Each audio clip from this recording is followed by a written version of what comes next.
हमने 26 तारीख को उन्हें लिखा, सुन्नी इत्तेहाद कौंसिल ने जनरल सीटों के ऊपर इलेक्शन कंटेस्ट नहीं किया और मैं बासियत चेयरमैन भी नहीं कर सका, तो इस वजह से हम उस कैटेगरी में फॉल नहीं करते कि हमने 5% का वो कोटा आपको इंटीमेट करना है या आपको प्रोवाइड करना है। इसके अंदर मखसूस नशिस्तों की कोई बात नहीं है।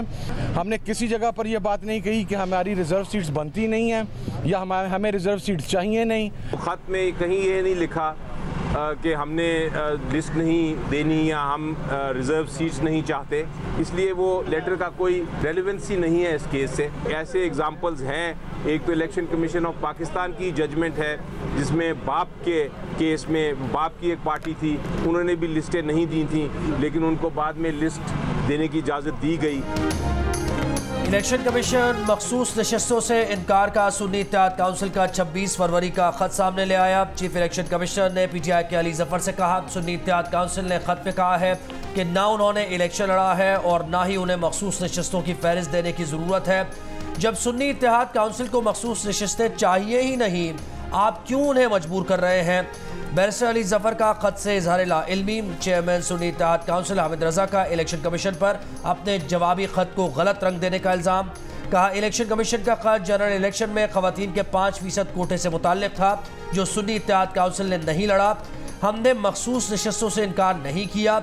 मीडिया से गुफ्तगू में PTI के अली जफर ने कहा, सुन्नी इत्तेहाद काउंसिल के खत का मामले से कोई ताल्लुक ही नहीं। BAP को भी बाद में मखसूस नशस्तों के लिए फहरिस्त देने की इजाज़त दी गई। मखसूस नशस्तें ना मिली तो सुप्रीम कोर्ट जाएंगे। इलेक्शन कमीशन ने सुन्नी इत्तेहाद काउंसिल को मखसूस नशस्तें देने से मुताल्लिक फैसला महफूज कर लिया।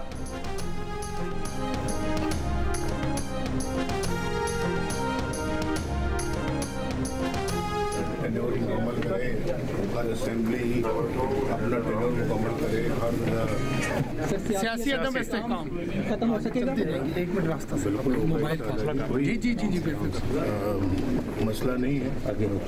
इंशाल्लाह गवर्नमेंट इकॉनमी को भी ठीक करेगी, तो इकॉनमी के साथ सारे ही मामले जुड़े हुए हैं, सीढ़ियाँ भी हैं, आप होगी तो सब ठीक होगा इंशाल्लाह। शहबाज शरीफ वज़ारत उज़्मा के लिए नून लीग के उम्मीदवार होंगे। पार्लिमानी पार्टी ने नाम की तौसीक कर दी। इजलास नवाज शरीफ और शहबाज शरीफ की ज़ेर सदारत पार्लियामेंट हाउस में हुआ। पार्लियामेंट हाउस पहुंचने पर सहाफ़ियों से गुफ्तगू में नवाज शरीफ ने कहा कि ख्वाहिश है हर असम्बली, हर सेनेट और हर वज़ीर आज़म अपनी मुद्दत पूरी करे। इंशाअल्लाह ये हुकूमत मईशत को ठीक करेगी। मईशत से सारे मामला जुड़े हुए हैं। सियासी अदम इस्तेहकाम की कोई बात नहीं। इंशाअल्लाह सियासी और मुआशी इस्तेहकाम आएगा। कौमी असम्बली का इजलास कल होगा। 9 मुंतखब अरकान हल्फ उठाएंगे।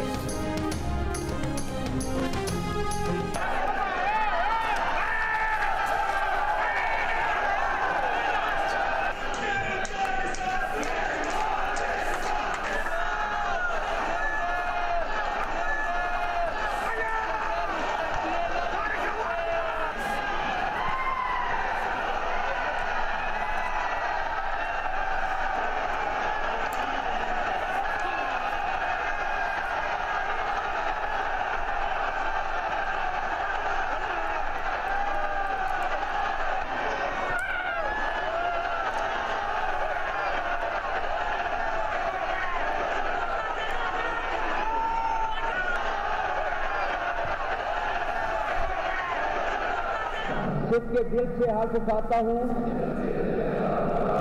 कि मैं खुलूस नीयत से पाकिस्तान का हामी और वफादार रहूंगा।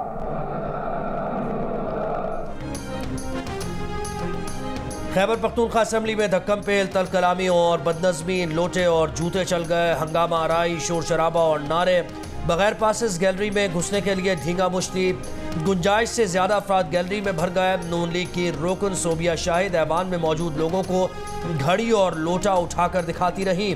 इस दौरान हॉल के अंदर से सोबिया शाहिद पर लोटा, खाली बोतल और जूते फेंके गए। स्पीकर मुश्ताक गनी सबको खामोश रहने की तलकीन करते रहे। इजलास में नौमुंतखब अरकान ने हलफ उठा लिया। स्पीकर और डिप्टी स्पीकर के KP असम्बली का इंतखाब कल होगा। बानी PTI ने स्पीकर के लिए बाबर सलीम और डिप्टी स्पीकर के लिए सुरैया बीबी को नामजद कर दिया। इससे पहले स्पीकर के लिए असद कैसर के भाई आकिबुल्लाह को नामजद किया गया था। उनकी नामजदगी पर पार्टी में तहफ़्फ़ुज़ात सामने आए थे।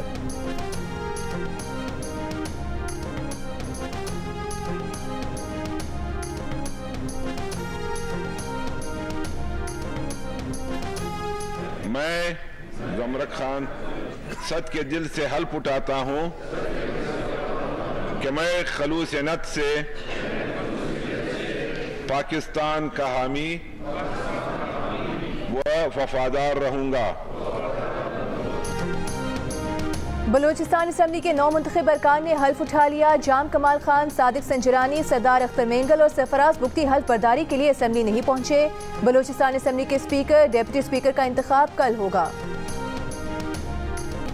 लाहौर की एएसपी सैयदा शहर बानो नकवी की army chief general Asim Munir से मुलाकात। आर्मी चीफ ने गैर यकीनी सूरत हाल पर काबू पाने पर एएसपी शहर बानो की तारीफ की। कहा पाकिस्तानी खवातीन जिंदगी के तमाम शोबों में अहम किरदार अदा कर रही हैं।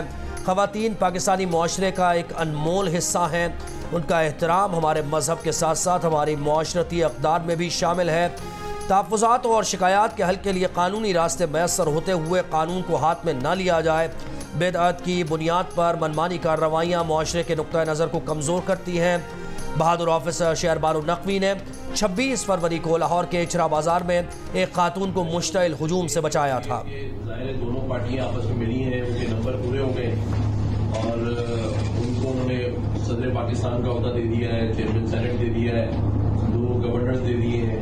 लेकिन उसके बावजूद पीटीआई उनको ये पीपल्स पार्टी उनको ये प्रेशर कर रही है कि जो सिंध की गवर्नरशिप है वो एमक्यूएम को ना हो, और अगर वो भी तो वो नाम हो जो वो उनमें डाल रहे हैं। और एक नाम उन्होंने खालिद भाई को दिया भी है, खालिद भाई चाहे तो बता दें। गवर्नर सिंध कामरान टसोरी की ऑडियो वायरल हो गई। तर्जुमान गवर्नर सिंध ने ऑडियो की तस्दीक कर दी। कहा ऑडियो में जो कुछ चीजें हैं उन्हें एडिट करके सियाको सबाक से हटकर बयान किया गया। ऑडियो में गवर्नर सिंध कह रहे हैं कि पीडीएम का साथ देने पर वोटर हमसे नाराज हुआ। पहले 7 सीटें मिली थीं, आज हमें वोट नहीं मिला। हुकूमत में शामिल होने के बदले एक वजारत दी जा रही है, वो गवर्नर सिंध भी अपना ला रहे हैं। कुछ मिले भी नहीं और हुकूमत में गए तो हशर और बुरा होने वाला है। पीपल्स पार्टी दबाव डाल रही है कि गवर्नर सिंध एमक्यूएम का ना हो।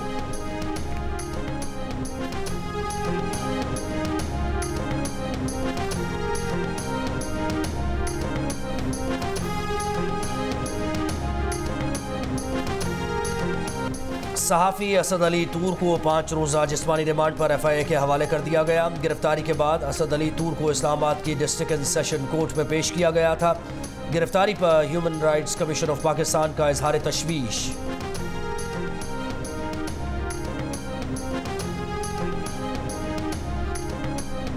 हुकूमत पाकिस्तान के साथ ईरान गैस पाइपलाइन मंसूबे पर बातचीत जारी है। तर्जुमान अमरीकी महकमे खारिजा ने कहा कि पाकिस्तान के साथ निजी सिफारती गुफ्तगू पर तबसरा नहीं कर सकते।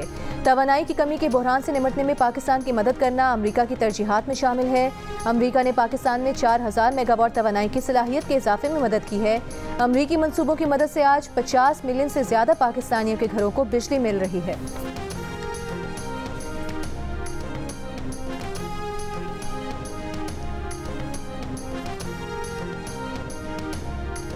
इसराइल की बमबारी के बाद फ़लस्तीनियों को कहत से मारने के मज़मूम मकासद। शिमाली गजा में इमदाद के मुंतज़िर 6 लाख फ़लस्तीनियों के लिए 2 दिन में चंद इमदादी ट्रक पहुँचने दिए। रिहायशी इलाकों पर इसराइली फ़ौज की बमबारी जारी, मज़ीद 90 से ज़्यादा फ़लस्तीनी शहीद। शिमाली गजा में अल-कुद्स ब्रिगेड के इसराइली फ़ौज पर हमले, मुतअद्दिद इसराइली फ़ौजी हलाक व ज़ख्मी। इसराइली फ़ौज की 2 फ़ौजी ऑफिसर्स की हलाकत की तस्दीक। हमास रहनुमा बासिम नईम का कहना है कि जंगबंदी मुआहदे के लिए अभी तवील रास्ता तय करना है। अमरीकी सदर जो बाइडेन ने कहा है कि सऊदी अरब इसराइल को तस्लीम करने को तैयार है। एक इंटरव्यू के दौरान बाइडेन ने कहा कि वो कतर समेत 6 अरब ममालिक से राबते में हैं। गजा में जंगबंदी से हमें समत में आगे बढ़ने का मौका मिलेगा, जिसके लिए बहुत से अरब मुल्क तैयार हैं। इसराइल का वजूद बरकरार रखने के लिए 2 रियासती हल ज़रूरी है। इसराइल ने रफ़ा में फ़लस्तीनियों की जानों का तहफ़्फ़ुज़ यकीनी ना बनाया तो आलमी हिमायत खो देगा।